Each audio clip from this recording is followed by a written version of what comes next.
નમસ્કાર ખેડૂત મિત્રો, સ્વાગત છે તમારું ખેડૂત ચેનલની અંદર। આજે તારીખ 20 સપ્ટેમ્બર 2024 ને વાર શુક્રવાર। આજના થરાદ માર્કેટ યાર્ડના તાજા બજાર ભાવ। તો ખેડૂત મિત્રો, આજે થરાદ માર્કેટ યાર્ડની અંદર જીરુના રેકોર્ડ બેક ભાવ 5000 રૂપિયા નોંધાઈ રહ્યા છે। આજે પણ જીરુના ભાવમાં 100 રૂપિયાનો ઉછાળો જોવા મળી રહ્યો છે અને ફરીવાર બજાર ઉચકાઈ જોવા મળી રહી છે।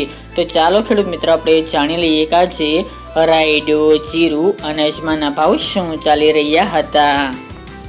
ખેડૂત મિત્રો, આજના થરાદ માર્કેટ યાર્ડના ભાવ જોઈએ તો જીરું 4000 થી 5000 રૂપિયા, રાયડો 1170 થી 1286 રૂપિયા, એરંડા 1210 થી 1255 રૂપિયા, ઈસબગુલ 2000 થી 2700 રૂપિયા, વરિયાળી 1050 થી 1270 રૂપિયા અને બાજરી 451 થી 493 રૂપિયા। તો ખેડૂત મિત્રો, આ તાજના થરાદ માર્કેટ યાર્ડના તાજા બજાર ભાવ।